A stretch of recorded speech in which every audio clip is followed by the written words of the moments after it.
Welcome back to Lakshmi kitchen. ಪಲ್ಯದ ಪುಡಿಯನ್ನು ಹೇಗೆ ಮಾಡೋದು ಅಂತ ನೋಡೋಣ.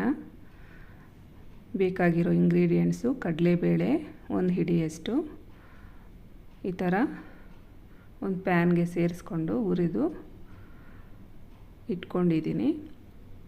ಹಾಗೆ ಅದೇ ಪ್ಯಾನ್ಗೆ ಉದ್ದಿನಬೇಳೆಯನ್ನು ಸೇರಿಸಿ ಅದನ್ನು ಹುರಿದು ತಟ್ಟೆಗೆ ಸೇರಿಸ್ಕೊಳ್ಳೋಣ. ಕೊತ್ತಂಬರಿ ಬೀಜನ ಒಂದು ಅರ್ಧ ಹಿಡಿಯಷ್ಟು ತೊಗೊಂಡು ಹುರಿದು ಅದನ್ನು ಸೇರಿಸ್ಕೊಂಡು ಇದರ ಜೊತೆ ಒಣಕೊಬ್ಬರಿ ತುರಿನ ಪ್ಯಾನ್ಗೆ ಸೇರಿಸಿ ಸ್ವಲ್ಪ ಬಿಸಿ ಆದರೆ ಸಾಕು.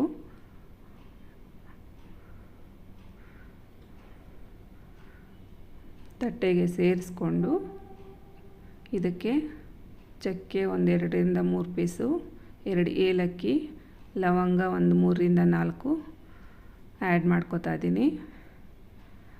ಖಾರಕ್ಕೆ ಖಾರದ ಪುಡಿನ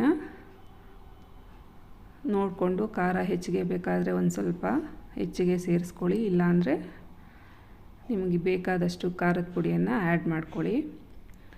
ನಾನಿಲ್ಲಿ 1 ಸ್ಪೂನ್ ಆ್ಯಡ್ ಮಾಡ್ಕೊಂಡಿದ್ದೀನಿ. ಒಂದು ಸ್ವಲ್ಪ ತಣ್ಣಗಾದ ನಂತರ ಮಿಕ್ಸಿ ಜಾರ್ಗೆ ಸೇರಿಸ್ಕೊಂಡು ಇದನ್ನು ತರ್ತರಿಯಾಗಿ ಪುಡಿ ಮಾಡ್ಕೋಬೇಕು. ಈ ಥರ ಪುಡಿ ಮಾಡಿ ಇಟ್ಕೊಂಡ್ರೆ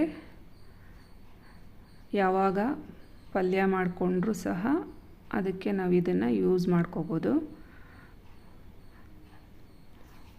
1 ತಿಂಗಳವರೆಗೂ ಸಹ ಇದು ಹಾಳಾಗೋದಿಲ್ಲ. ಈ ಪಲ್ಯದ ಪುಡಿನ ಎಷ್ಟು ದಿನ ಬೇಕಾದರೂ ಇಟ್ಕೊಂಡು ಯೂಸ್ ಮಾಡ್ಕೋಬೋದು. ಈಗ ನಾನು ಕಡಲೆಕಾಳಿಗೆ ಒಂದು ಒಗ್ಗರಣೆ ಮಾಡ್ಕೊಂಡಿದ್ದೀನಿ. ಮೊದಲೇ ಬೇಯಿಸಿಟ್ಕೊಂಡಿದ್ದೆ ಕಡಲೆಕಾಳು.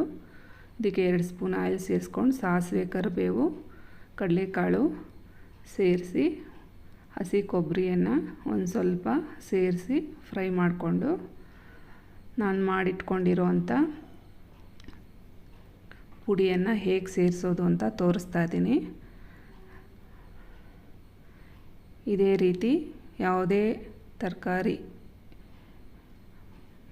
ಬೀನ್ಸು, ಕ್ಯಾರೆಟ್ ಪಲ್ಯ, ಹಾಗೆ ಕ್ಯಾಪ್ಸಿಕಮ್ಮು ಪಲ್ಯ, ಆಲೂಗಡ್ಡೆ ಪಲ್ಯಗಳಿಗೆ ಈ ಪುಡಿ ಒಂದು ಮಾಡಿಟ್ಕೊಂಡ್ರೆ ಸಾಕು. ನೀವು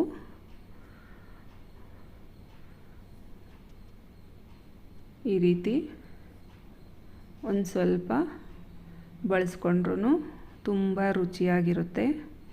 ಒಂದು ಸಲ ಟ್ರೈ ಮಾಡಿ ನೋಡಿ. ಹಾಗೆ ಕಮೆಂಟ್ ಬಾಕ್ಸಲ್ಲಿ ಹೇಗೆ ಬಂತು ಅಂತ ತಿಳಿಸಿ. ಲೈಕ್ ಮಾಡಿ, ಹಾಗೆ ಬೇರೆಯವ್ರಿಗೂ ಶೇರ್ ಮಾಡಿ, ಸಬ್ಸ್ಕ್ರೈಬ್ ಮಾಡ್ಕೊಳ್ಳಿ. ರುಚಿಗೆ ಒಂದು ಸ್ವಲ್ಪ ಕಾಳು ಬೇಯಿಸೋವಾಗ ನಾನು ಉಪ್ಪು ಸೇರಿಸ್ಕೊಂಡಿದ್ದೆ, ಈಗ ಒಂದು ಸ್ವಲ್ಪ ಸೇರಿಸ್ಕೊಂಡಿದ್ದೀನಿ.